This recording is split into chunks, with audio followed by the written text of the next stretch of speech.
Good evening, everyone. First of all, on behalf of Intas Pharmaceuticals and the Nexa division of Intas, I, Dr. Sandesh Voludkar, very warmly welcome you all to yet another edition of Lipid Lectures from Lipitas.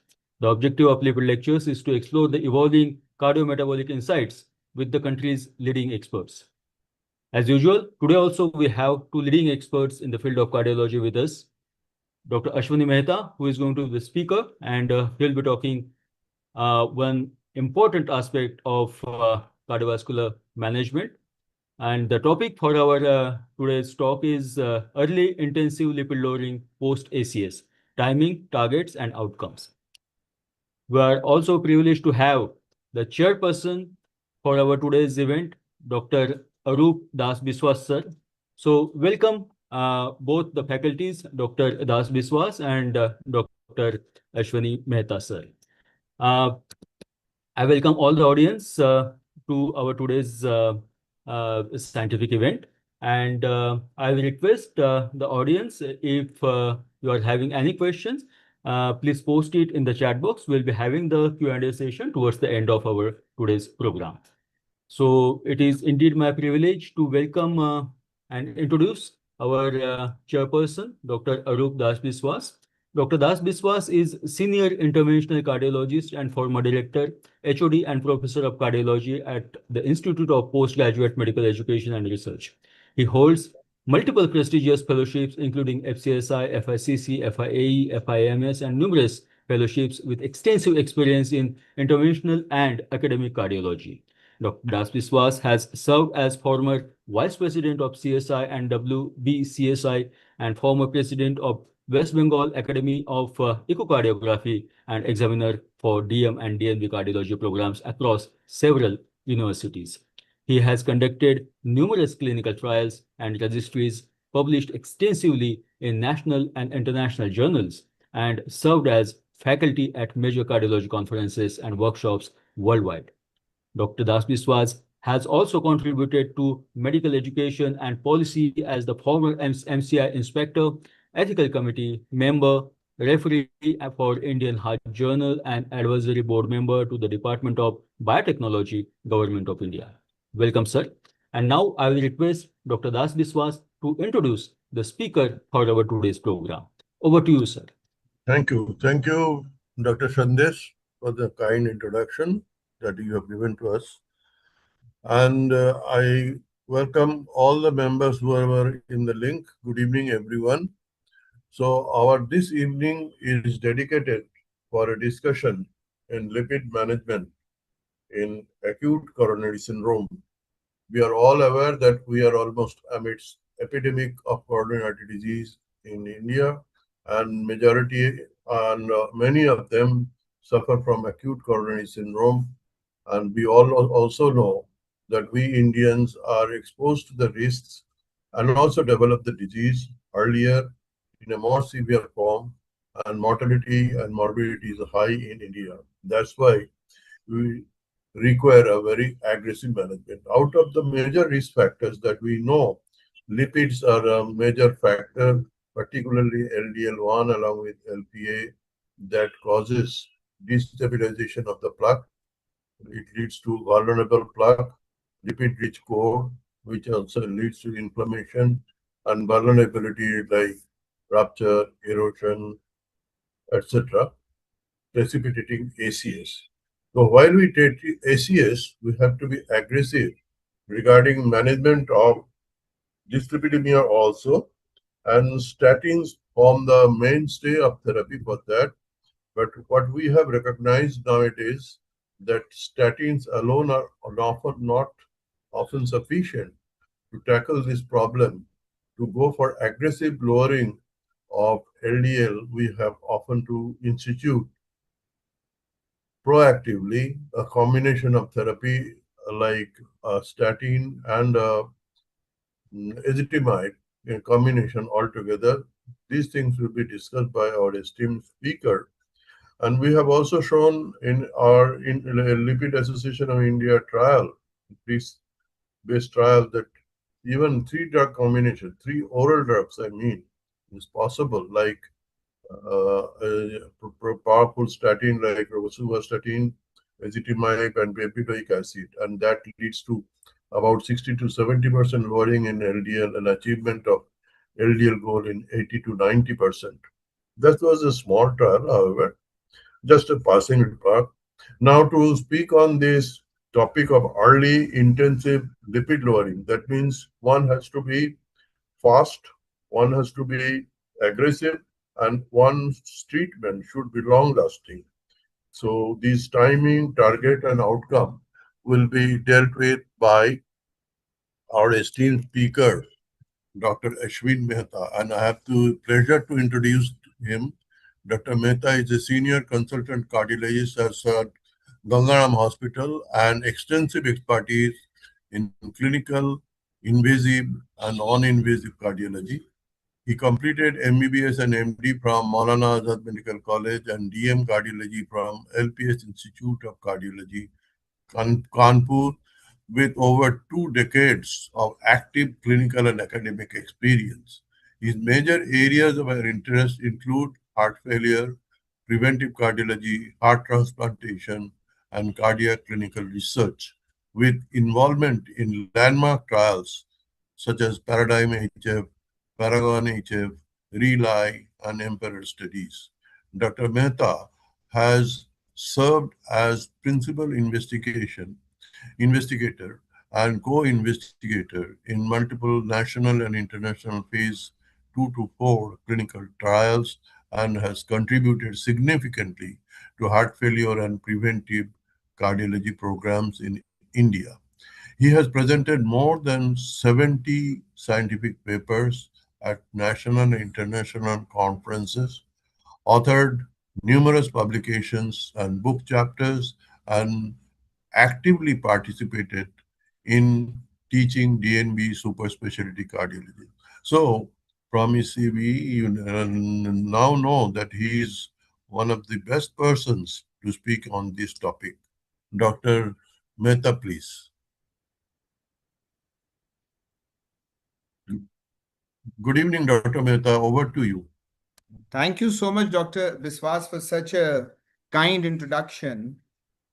And I will be talking about, Dr. Biswas has just said about the targets and about the lipids, and I'm sure we'll have a two-way discussion and we'll take it forward quickly. So, we are going to focus today on early intensive lipid lowering, post ACS, timing, targets, and outcomes. So, if we look at the global burden of cardiovascular disease, then despite so much of progress, the cardiovascular disease continues to be one of the major killers. And if you look at this slide, what you see is that unfortunately, a large number of countries, including ours, India, we have a lot of loss of daily, work, and there is a huge disease burden which is there. And if you look at the global burden, then in the West, it has really come down. But, as far as the India and the other countries are concerned, we still have a lot of work to do in order to improve the disease burden and the risk factors. So if we look at the drivers of this uh, daily, which is the disability index, and what we find that there are many areas which contribute. And among the various risk factors, the metabolic risk, behavioral risk, and environmental risk, they all are attributable to this risk. And among them, the metabolic is the number one. Now, what it has been seen that if you look at males and females, what we find that over a period of time, like if you see from 1900 to 2023, where the data is, there has been a trend of increase in the cardiovascular disease risk.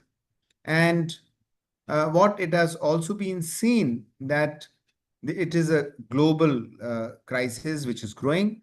And like I talked earlier, that there is a lot of global inequality with the middle and low middle income countries having the biggest brunt of this issue. But if you look at it carefully, it also tells us that there are a lot of preventable opportunities, which, if we use right strategies, we can prevent this disability risk, which is there all over the world and preferably in our country also.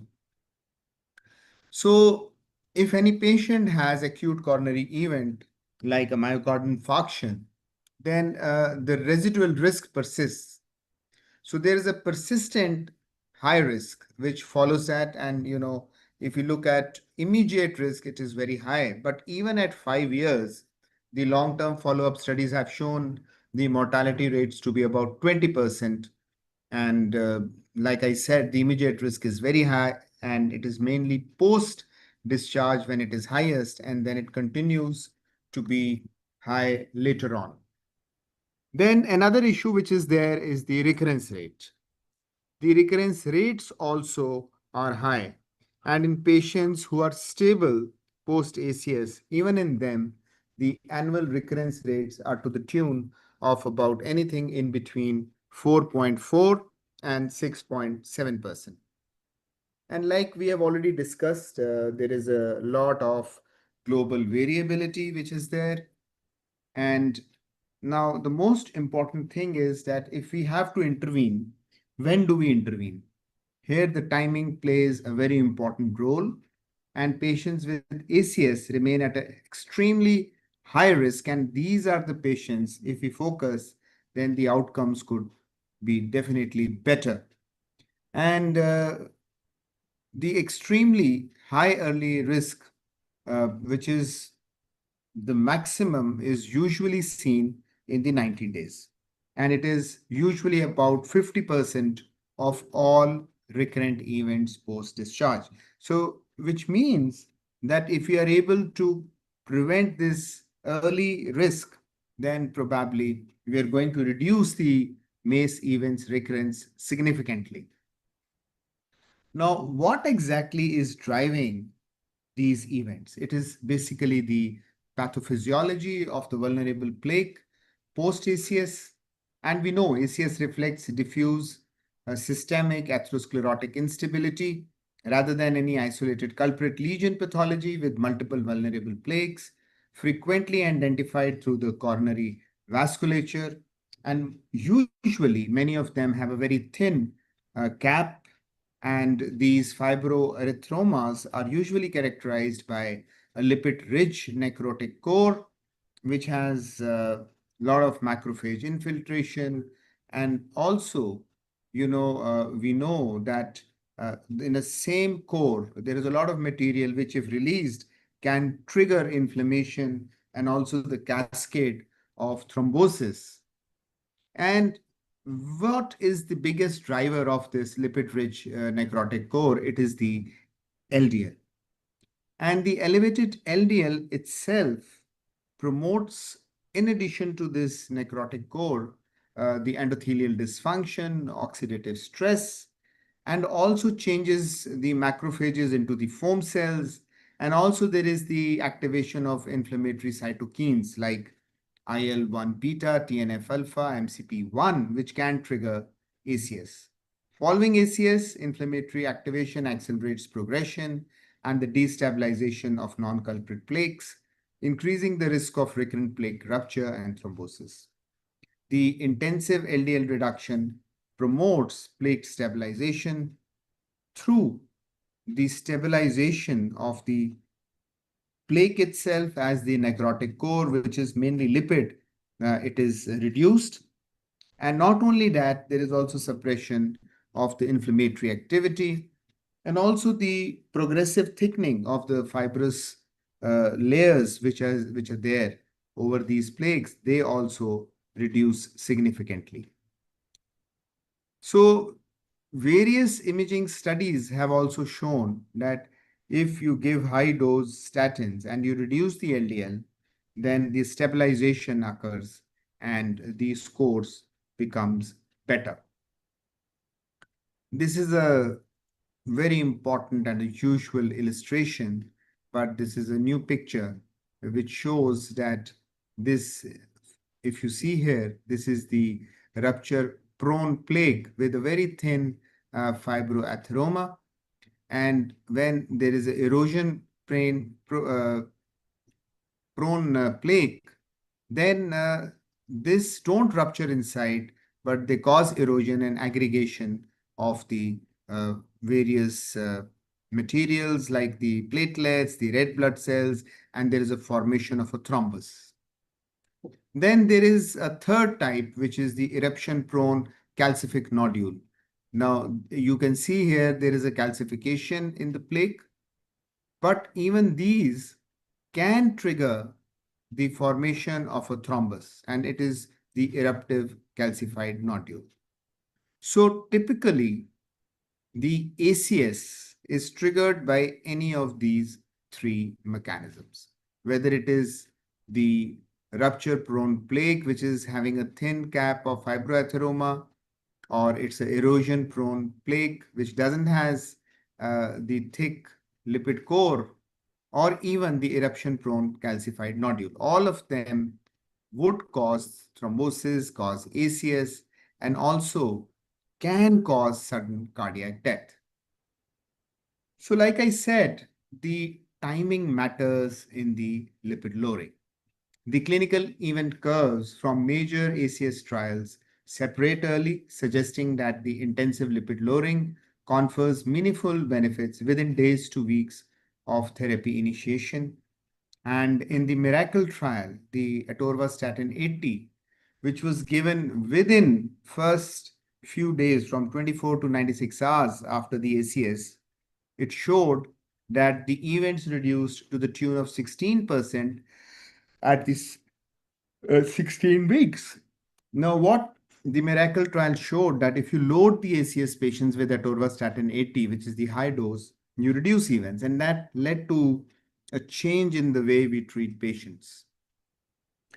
Now, it has also been shown on various imaging techniques that rapid LDL correction improves the plaque characteristics. And also, we know that rapid LDL reduction improves endothelial dysfunction by improving the nitric oxide bioavailability. It also reduces oxidative stress and enhances the vasomotor function within days. The early therapy also attenuates the inflammatory activation, which is seen by reduction in hsCRP and also inflammatory cytokines. And we know that the delayed treatment initiation often results in long-term problems. And these long-term issues are there usually in patients who have patient adherence problems or failure to take the medicines properly. But in some patients, they do not achieve the desired goals of LDL despite the high dose statins, or even these physicians maybe are not very aggressive in starting the high dose statins. So they all do not reach the recommended LDL levels, or even if they reach, they do not have those benefits which are sustained due to various reasons. And these patients usually have issues post ACS, and mainly it is the repeat of events which happen. So we know that over a period of time, there has been evolution of the lipid management of ACS patients, and this has largely been based on various trials. The early management was based that we must focus on moderate LDL reduction at the time of discharge, and often this approach had its own problems. It was less aggressive, and most of the patients who were high risk could have events because of this less aggressive approach. Then came Prove It TIMI 22, now which showed that intensive atorvastatin over pravastatin therapy after ACS was superior. And what it showed that atorvastatin was a better drug to lower LDL compared to pravastatin. So you achieved a better reduction in LDL. And Prove It TIMI showed that a better reduction results in better outcomes. Then improve it came when we knew that if you add ezetimibe to the statin, then it would help further.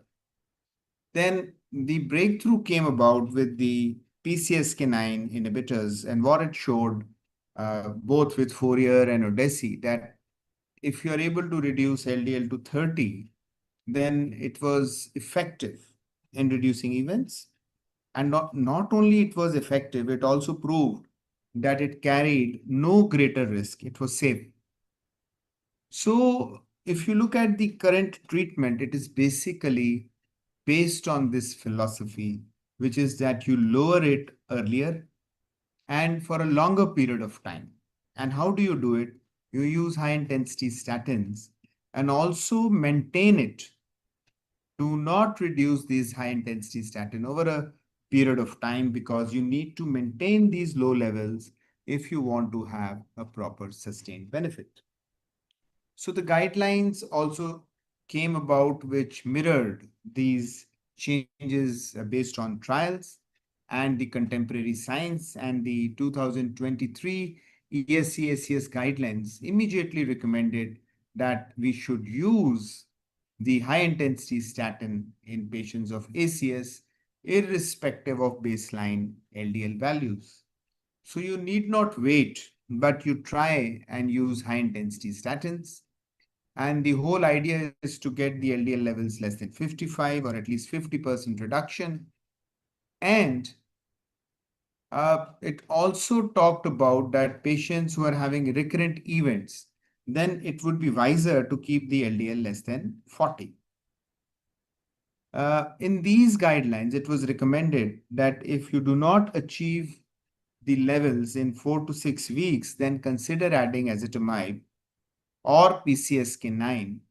Usually, PCSK9 follows the ezetimibe, and this was for the first time strongly recommended in ESC 2023. So there was also a shift in a way that it talked about early combination, not waiting for a long time in patients who are at baseline elevated LDL and also those who are at extreme risk clinical profiles.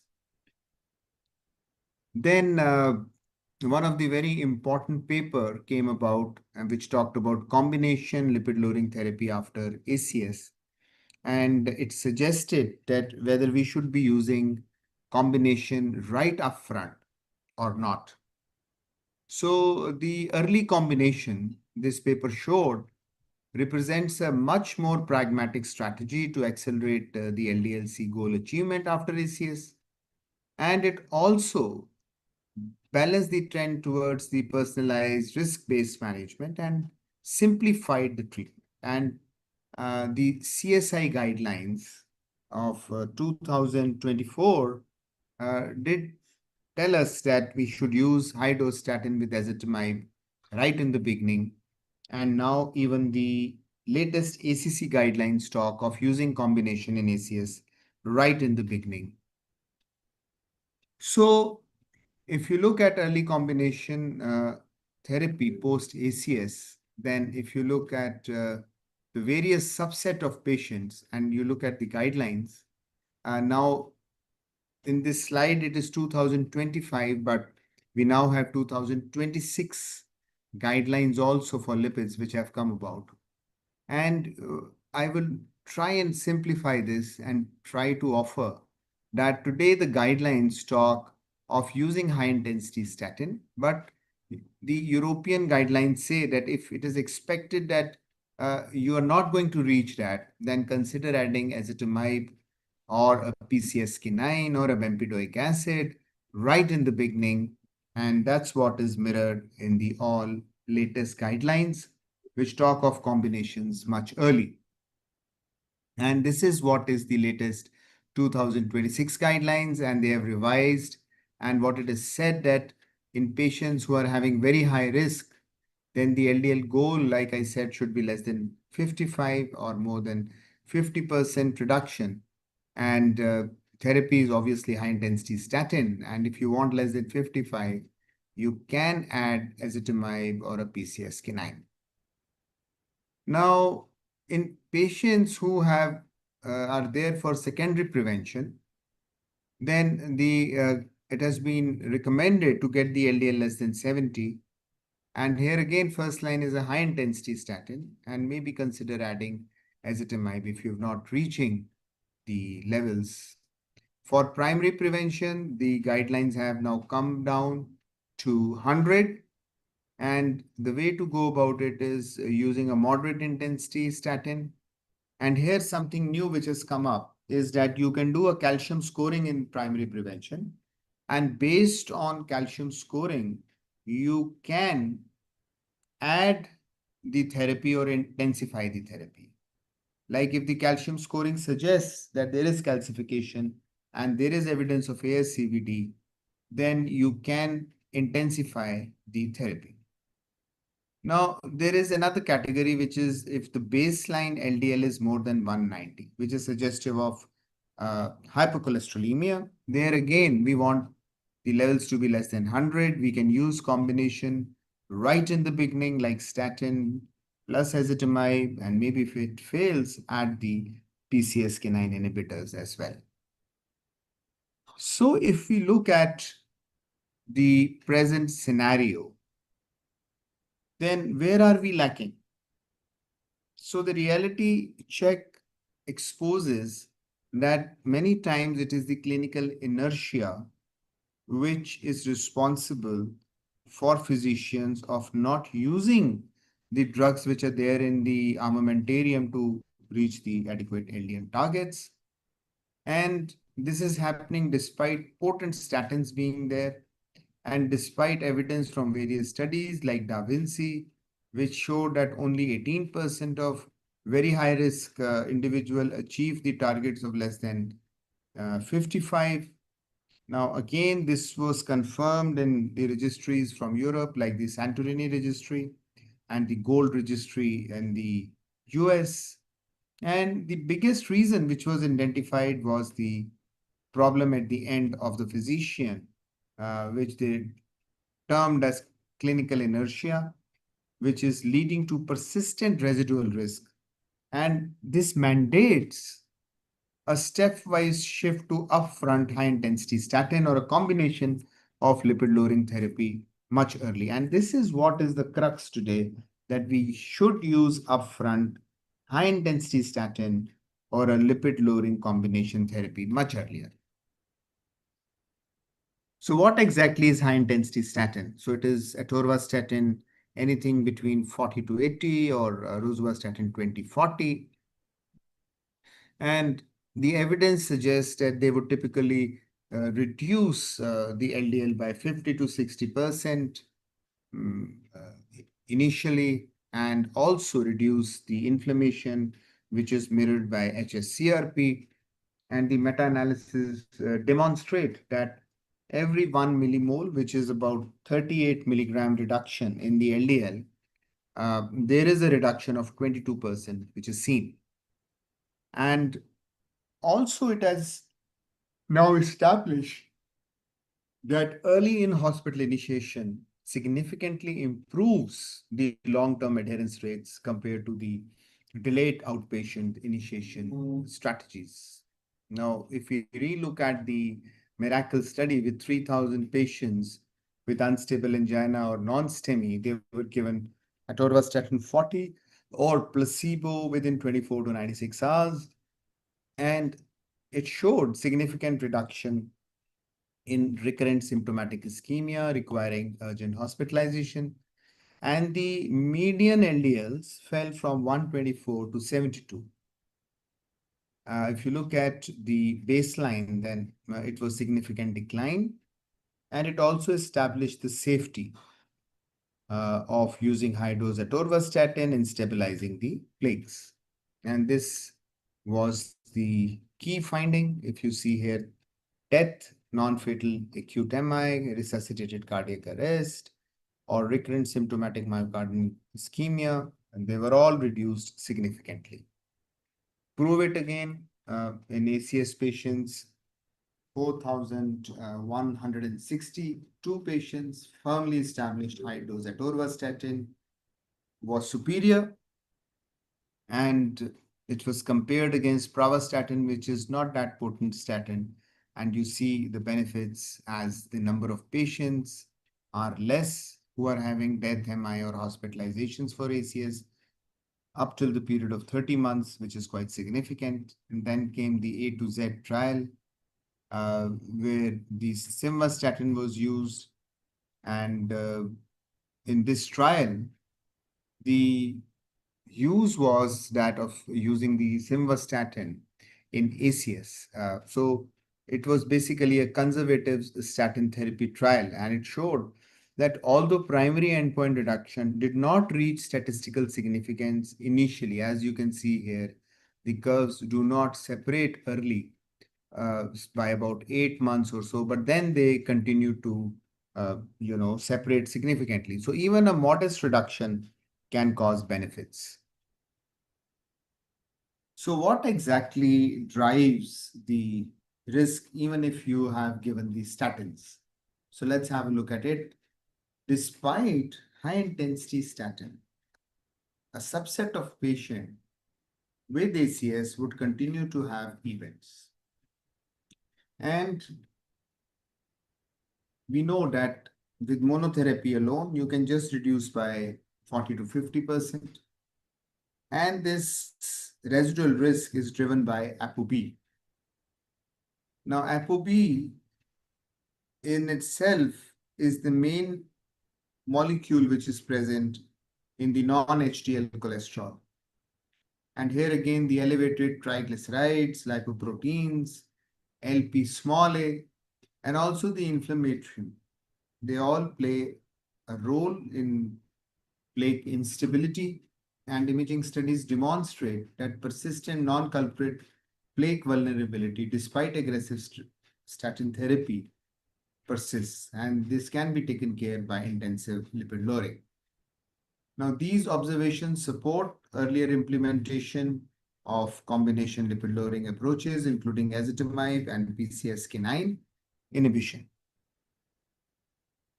So, if you look at mechanistic overview, then the residual risk, if we see, is basically after LDL reduction, primarily due to non-HDL cholesterol or the ApoB, where triglyceride plays again a significant role, and also the LP little a. LP little a not only carries the risk due to atherosclerosis, but also has a risk of thrombosis and also has a role to play in driving the vascular inflammation. Then in itself, inflammation itself does play a role. So all these not only affect each other and there is a crosstalk, but also they independently also increase the risk which is there despite the high dose statins. So this is something which we must keep in mind. So what about ezetimibe? Let's look at the mechanism and the rationale. Ezetimibe effectively inhibits intestinal cholesterol absorption through blockade of NPC1 L1 transporter in enterocytes. And when combined with statin therapy, it produces additional 20 to 25% reduction in the LDL.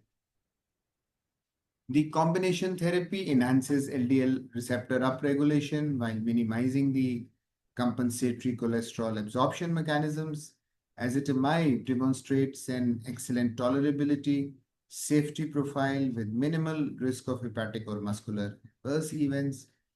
And the best part is, again, once a day administration and can be combined with statins. So if you give it in combination, then as you can see here, you can see a lot of plaque stabilizing effects of this combination and which go hand in hand, like cholesterol reduction or antioxidant effects, related to inflammation. And so both of them cause number of beneficial effects which can be additive and can cause a much better reduction in the cholesterol with better tolerability and offer us a much great benefit. So the idea is to use combinations much early. So there has been a paradigm shift from high intensity statins to high intensity lipid lowering therapies as now we call that. So whatever way we can reduce lipids, because we know statins have a limitation and they can achieve 40% reduction. But if you want additional, you will need to add something. And ezetimibe is one of the very simplistic way of adding a combination therapy to a high dose statin. It eliminates the residual atherogenic risk, simplifies the regime so that everyone can follow, and also ensures that patient is on a maximal regime during the period of vulnerability. And we all know it has been safely used in our country and all over the world, and it can be implemented as a standard care in various settings, especially in the ACS, in various hospital centers. So, if you look at Indian landscape, we know ethnically we are at a heightened risk. Number of studies have shown that we are at a higher risk. And one of the study, the OLA study, evaluated rosuvastatin with ezetimibe combination in ACS, and it showed a significant reduction in the LDL at 4 weeks. And the results were consistent across STEMI and diabetes population, which means it was broadly acceptable. And the advantage was that simultaneous oral therapy achieved the target which high intensity statin may not be able to do. So, which is again very important. And the absolute LDL difference which was seen in this study was 21.9, which is again a great benefit. And what it showed was, like you see in this graph also, that at 1 week, the LDL has fallen from 115 to 61.2, and the patient is on target of less than 70. And then over a period of time, it falls further and it is maintained. Then LAI early ACS study was done, and randomized trial of atorvastatin 80 plus ezetimibe 10 versus atorvastatin alone. And this again showed a benefit of combination much earlier.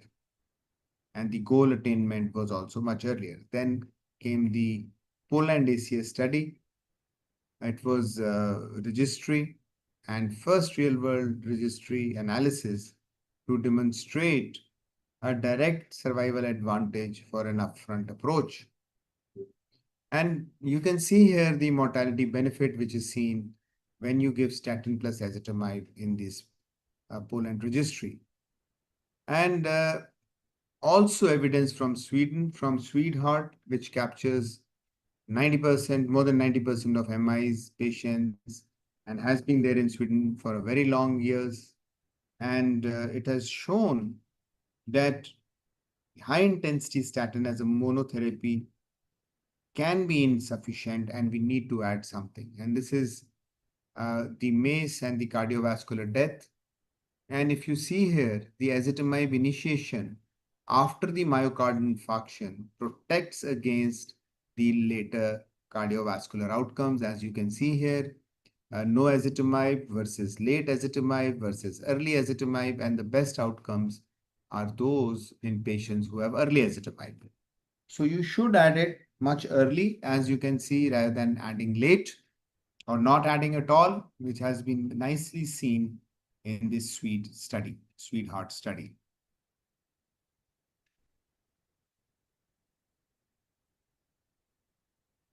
So this is the same pictorial which is seen here, and the cost of delay can be again phenomenal.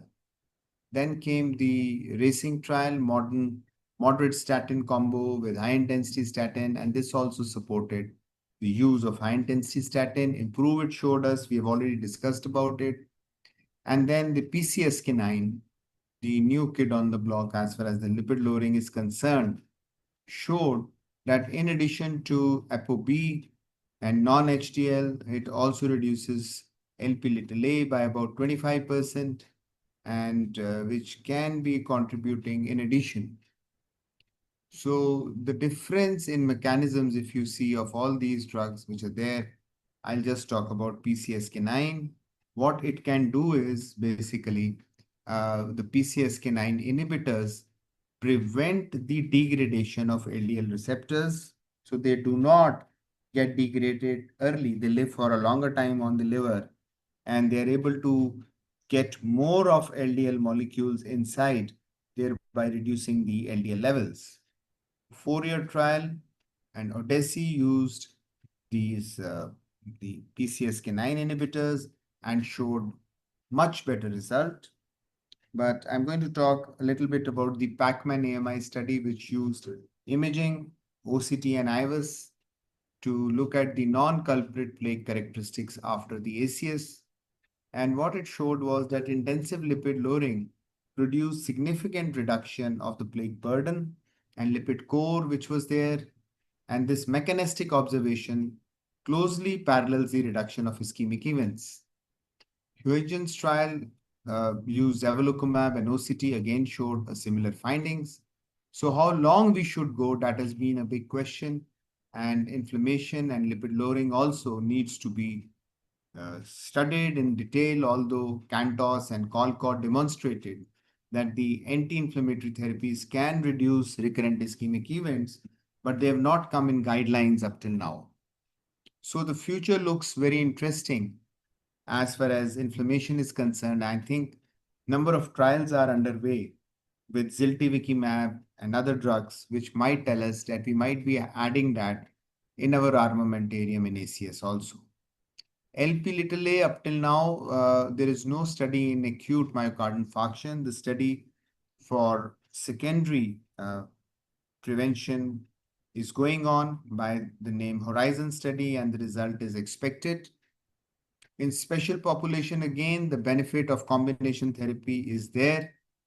And if you look at the emerging therapies, then inclisiran, bempedoic acid, ANGPTL3 inhibitors, and lipid-lowering drugs, newer ones, especially the novel Lp(a) emerging targets, therapies might change the way we treat these patients.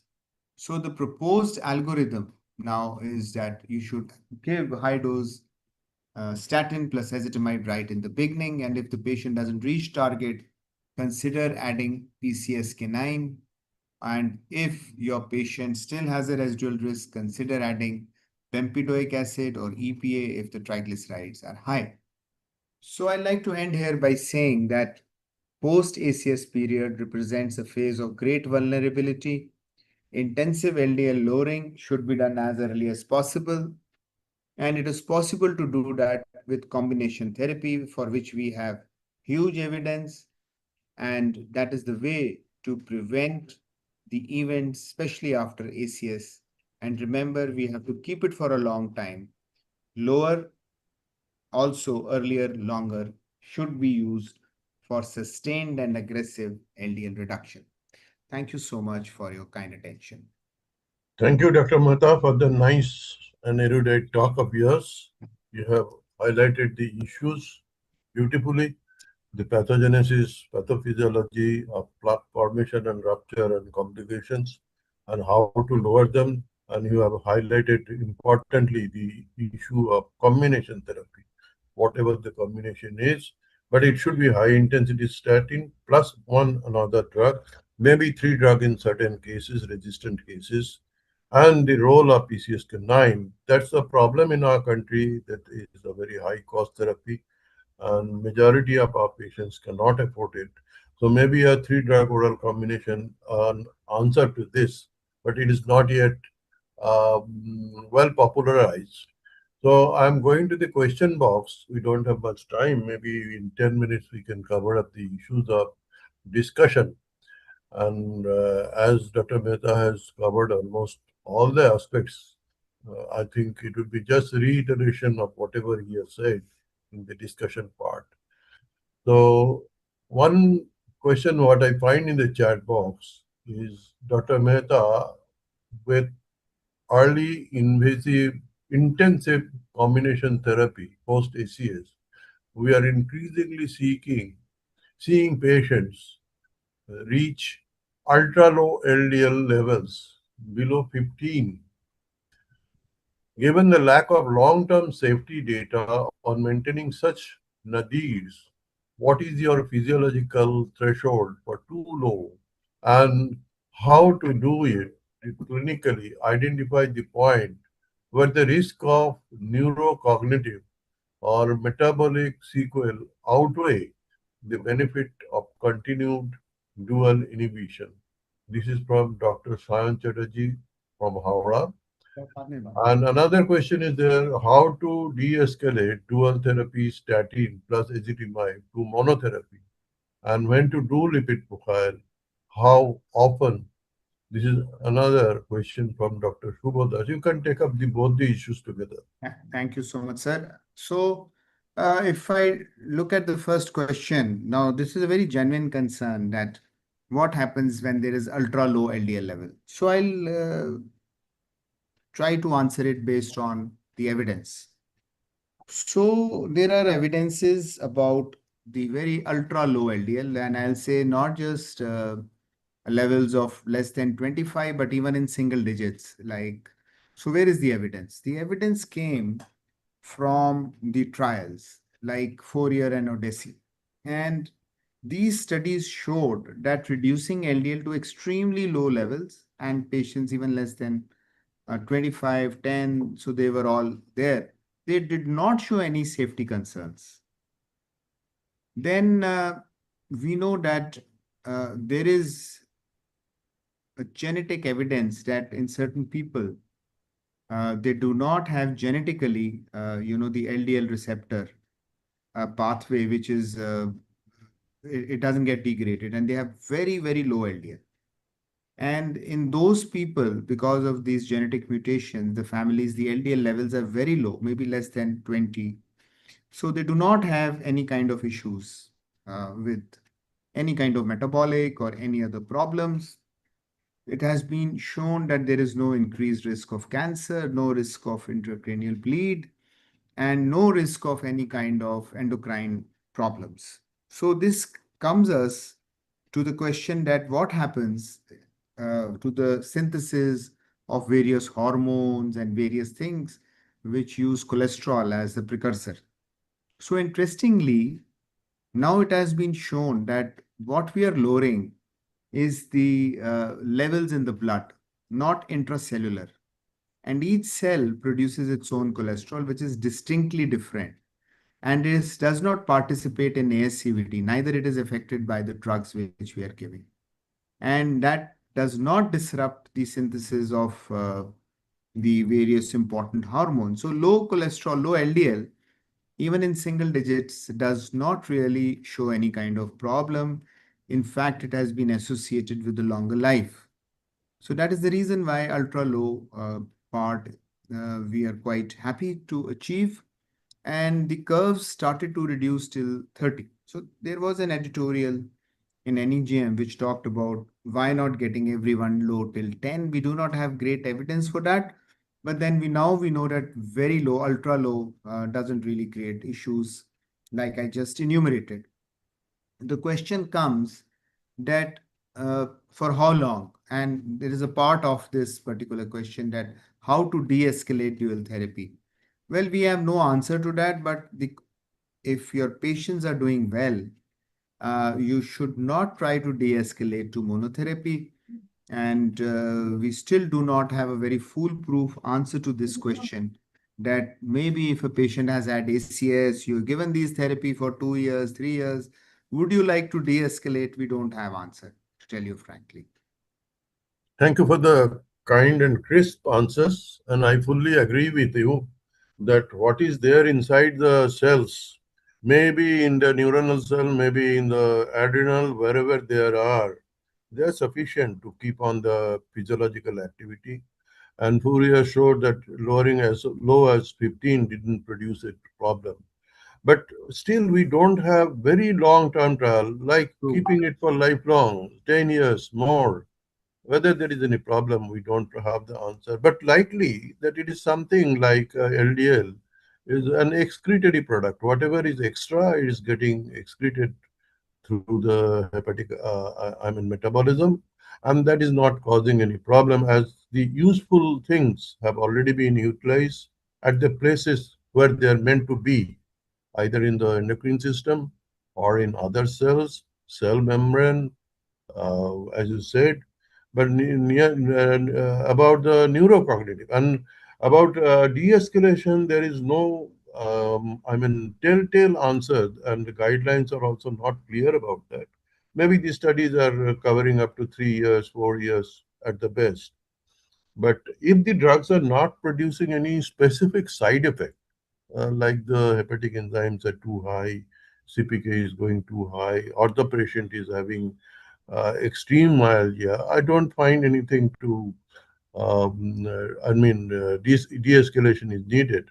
And even I would go to the extent that if we find that two drug is not sufficient to lower the LDL level to a acceptable degree, maybe three drug combination will have to be continued. The safety has been shown in a short-term trial in a small number of patients.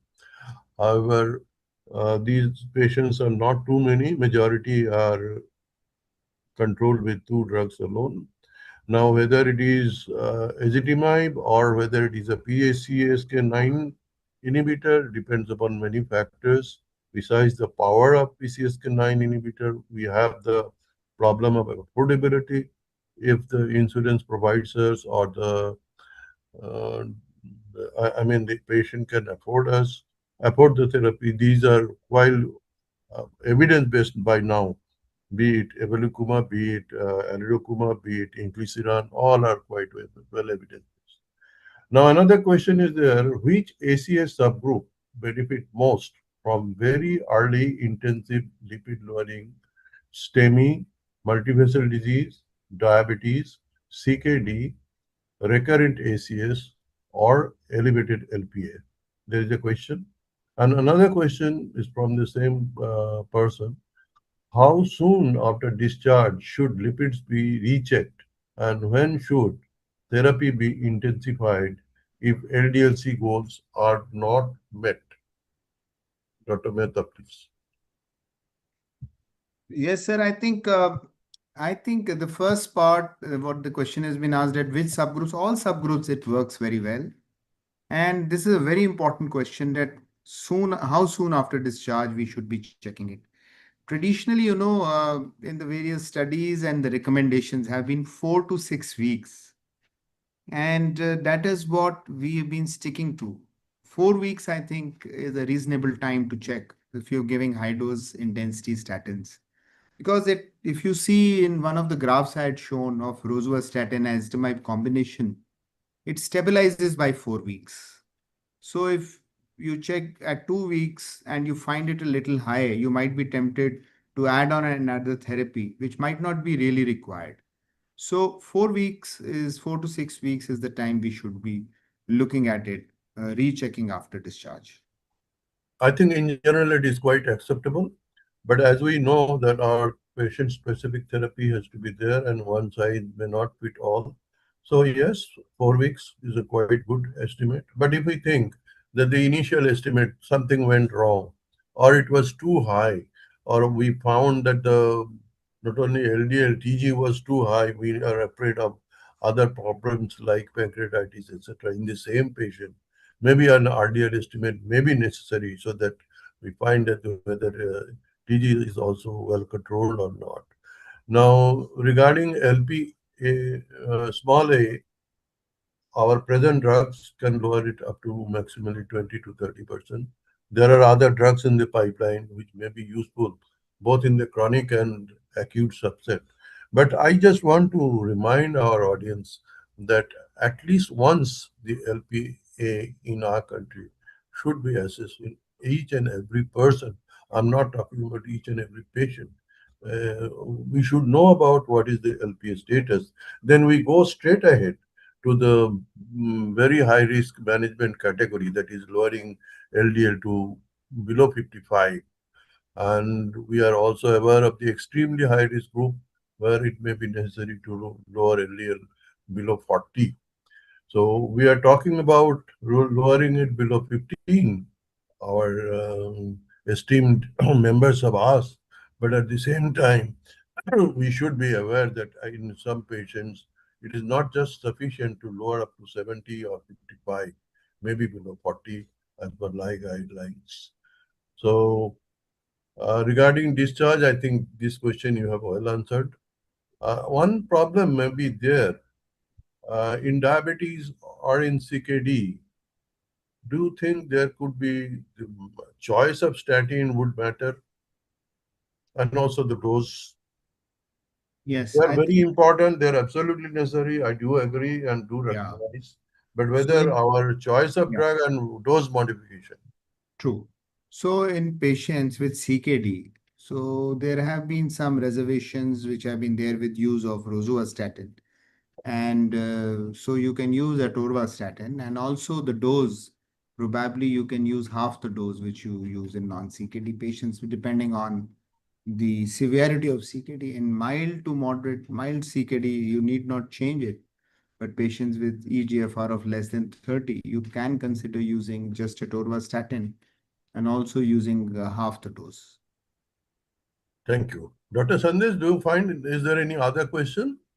No, sir. I mean, these are the questions. There are multiple questions actually, but I mean, given as we're already running short of time, I think. So do you think it is a high time to wind up? Right, sir. I mean, if you allow. Okay, before I Yes, wind sorry. it up, my maximal gratitude and thanks to my junior colleague, Dr. Ashwini Mehta. He dealt Thank you, with the sir. subject so well that I'm overwhelmed. And Dr. Sandesh and your team are thankful for organizing such a nice event. Over to you. Thank you so much, sir. As we have come to the end of our today's scientific event, let me have this opportunity to, on behalf of our Nexa division of Intas Pharmaceuticals, let me have this opportunity to extend my heartfelt gratitude to all of you for being part of this enriching session, the Lipid lectures by Lipitas. A special word of thanks to our esteemed speaker, Dr. Mehta, for his insightful presentation and thought-provoking perspectives on lipid management and underscoring the importance of combination therapy in the early post-ACS vulnerability window. I would also like to thank Dr. Arup Das Biswas sir for his expert insights and adding depth to the discussion. Also, I would like to thank all the attendees for giving their time and the engagement that we had. We hope that this platform will continue to support your practice with meaningful science and expert collaboration in future as well. So before I close, wishing you all a very pleasant evening and a very good night. Thank you so much, sir. Thank you. Thanks a lot. Thank you, everyone. Good night. Thank you, sir, and thank you, Intas. Thank you. Yeah.